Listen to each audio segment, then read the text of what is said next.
Imamat pasal 13 ayat 1-59. Penyakit kusta. Tuhan berfirman kepada Musa dan Harun, apabila pada kulit badan seseorang ada bengkak atau bintil-bintil atau panau yang mungkin menjadi penyakit kusta pada kulitnya, ia harus dibawa kepada Imam Harun atau kepada salah seorang dari antara anak-anaknya, imam-imam itu. Imam haruslah memeriksa penyakit pada kulit itu. Dan kalau bulu di tempat penyakit itu sudah berubah menjadi putih dan penyakit itu kelihatan lebih dalam dari kulit, maka itu penyakit kusta. Kalau imam melihat hal itu, haruslah ia menyatakan orang itu najis. Tetapi jikalau yang ada pada kulitnya itu hanya panau putih dan tidak kelihatan lebih dalam dari kulit, dan bulunya tidak berubah menjadi putih, imam harus mengurung orang itu 7 hari lamanya. Pada hari yang ke-7, haruslah imam memeriksa dia. Bila menurut penglihatannya penyakit itu masih tetap dan tidak meluas pada kulit, imam harus mengurung dia 7 hari lagi untuk kedua kalinya. Kemudian pada hari yang ke-7 haruslah imam memeriksa dia untuk kedua kalinya. Bila penyakit itu menjadi pudar dan tidak meluas pada kulit, imam harus menyatakan dia tahir. Itu hanya bintil-bintil. Orang itu harus mencuci pakaiannya dan ia menjadi tahir. Tetapi jikalau bintil-bintil itu memang meluas pada kulit, sesudah ia minta diperiksa oleh imam untuk dinyatakan tahir, haruslah ia minta diperiksa untuk kedua kalinya. Kalau menurut pemeriksaan imam bintil-bintil itu meluas pada kulit, imam harus menyatakan dia najis. Itu penyakit kusta. Apabila seseorang kena kusta, ia harus dibawa kepada imam. Kalau menurut pemeriksaan imam pada kulitnya ada bengkak yang putih, yang mengubah bulunya menjadi putih, dan ada daging liar timbul pada bengkak itu, maka kusta idapanlah yang ada pada kulitnya. Imam harus menyatakan dia najis dengan tidak usah mengurung dia, karena orang itu memang sudah najis.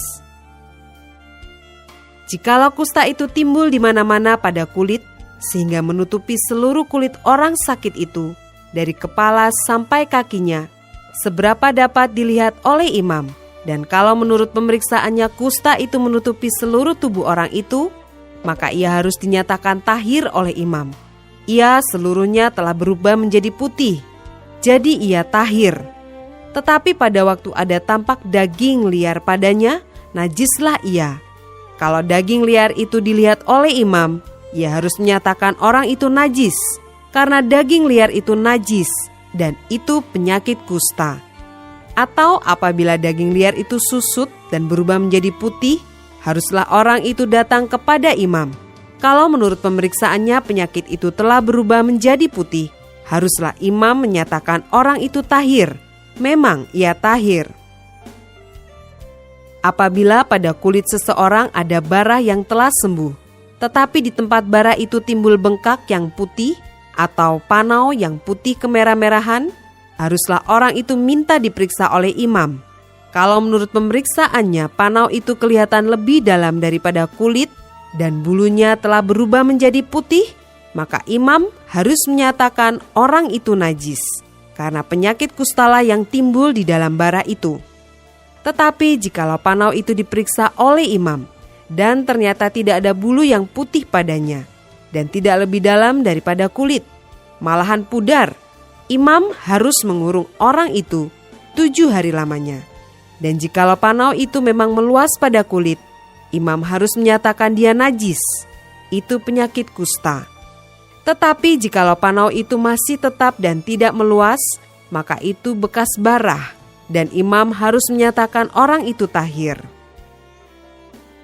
Atau apabila pada kulit seseorang ada lecur karena api, dan daging liar yang timbul pada lecur itu menjadi panau yang putih kemerah-merahan atau putih, maka imam harus memeriksa panau itu. Bila ternyata bulu pada panau itu berubah menjadi putih dan panau itu kelihatan lebih dalam dari kulit, maka yang timbul di dalam lecur itu adalah penyakit kusta, dan imam harus menyatakan orang itu najis. itu penyakit kusta. Tetapi jikalau menurut pemeriksaannya tidak ada pada panau itu bulu yang putih, dan panau itu tidak lebih dalam daripada kulit, malahan pudar, imam harus mengurung orang itu 7 hari lamanya. Pada hari yang ke-7, imam harus memeriksa lagi dia. Jikalau panau itu memang meluas pada kulit, maka haruslah imam menyatakan dia najis. Itu penyakit kusta. Tetapi jikalau panau itu masih tetap dan tidak meluas pada kulit, malahan pudar, maka itu bengkak lecur, dan imam harus menyatakan dia tahir, sebab itu bekas lecur. Apabila seorang laki-laki atau perempuan mendapat penyakit pada kepala atau pada janggut, imam harus memeriksa penyakit itu. Bila itu kelihatan lebih dalam dari kulit dan ada padanya rambut halus yang kuning, maka imam harus menyatakan orang itu najis, karena itu kudis kepala, yakni kusta kepala atau kusta janggut.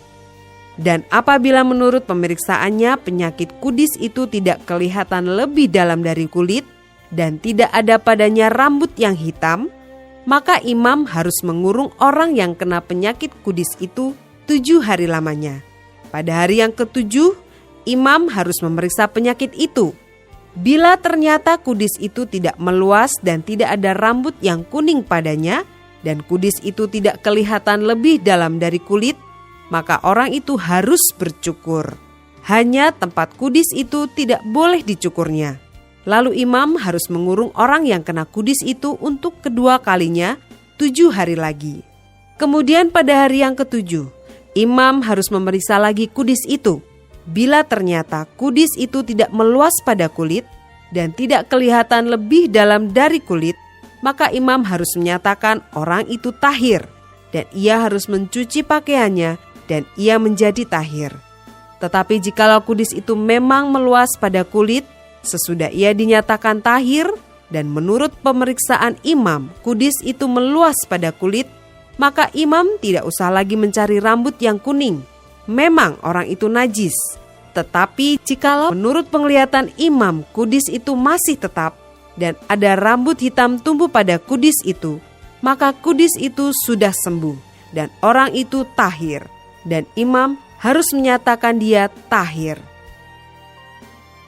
Apabila pada kulit seorang laki-laki atau perempuan ada panau-panau, yakni panau-panau yang putih, imam harus melakukan pemeriksaan. Bila ternyata pada kulitnya ada panau-panau pudar dan putih, maka hanya kuraplah yang timbul pada kulitnya, dan orang itu tahir. Apabila rambut kepala seorang laki-laki meluruh, dan ia hanya menjadi botak, ia tahir. Jikalau rambutnya meluruh pada sebelah mukanya, dan ia menjadi botak sebelah depan, ia tahir. Tetapi apabila pada kepala yang botak itu, sebelah atas atau sebelah depan ada penyakit yang putih kemerah-merahan, maka penyakit kustalah yang timbul pada bagian kepala yang botak itu. Lalu imam harus memeriksa dia. Bila ternyata bahwa bengkak pada bagian kepala yang botak itu putih kemerah-merahan dan kelihatannya seperti kusta pada kulit, maka orang itu sakit kusta dan ia najis, dan imam harus menyatakan dia najis karena penyakit yang di kepalanya itu. Orang yang sakit kusta harus berpakaian yang cabik-cabik, rambutnya terurai, dan lagi ia harus menutupi mukanya sambil berseru-seru, najis, najis. Selama ia kena penyakit itu, ia tetap najis. Memang ia najis, ia harus tinggal terasing di luar perkemahan. Itulah tempat kediamannya. Apabila pada pakaian ada tanda kusta, pada pakaian bulu domba atau pakaian lenan, entah pada benang lungsin atau benang pakannya, entah pada kulit atau sesuatu barang kulit, kalau tanda pada barang-barang itu sudah kemerah-merahan warnanya, maka itu kusta. Hal itu harus diperiksakan kepada imam. Kalau tanda itu telah diperiksa oleh imam, ia harus mengasingkan yang mempunyai tanda itu 7 hari lamanya. Pada hari yang ke-7 ia harus memeriksa tanda itu lagi. Apabila tanda itu meluas pada pakaian atau benang lungsin atau benang pakan, atau pada kulit, entah untuk barang apapun kulit itu dipakai, maka itu adalah kusta yang jahat sekali, dan barang itu najis. Ia harus membakar barang-barang yang mempunyai tanda itu, karena itu kusta yang jahat sekali. Barang-barang itu harus dibakar habis. Tetapi jikalau menurut pemeriksaan imam, tanda itu tidak meluas pada barang-barang itu, maka imam harus memerintahkan orang mencuci barang yang mempunyai tanda itu. Lalu ia harus mengasingkannya 7 hari lagi untuk kedua kalinya. Kemudian sesudah barang itu dicuci, imam harus memeriksa tanda itu lagi. Bila ternyata rupa tanda itu tidak berubah, biarpun itu tidak meluas, maka barang itu najis, dan engkau harus membakarnya habis, karena tanda itu semakin mendalam pada sebelah belakang atau sebelah muka. Dan jikalau menurut pemeriksaan imam, tanda itu menjadi pudar sesudah dicuci, maka ia harus mengoyakkannya dari barang-barang itu. Tetapi jikalau tanda itu tampak pula pada barang-barang itu, maka itu kusta yang sedang timbul. Barang yang mempunyai tanda itu haruslah kau bakar habis. Tetapi barang-barang yang telah kau cuci, sehingga tanda itu lenyap daripadanya, haruslah dicuci untuk kedua kalinya, barulah menjadi tahir.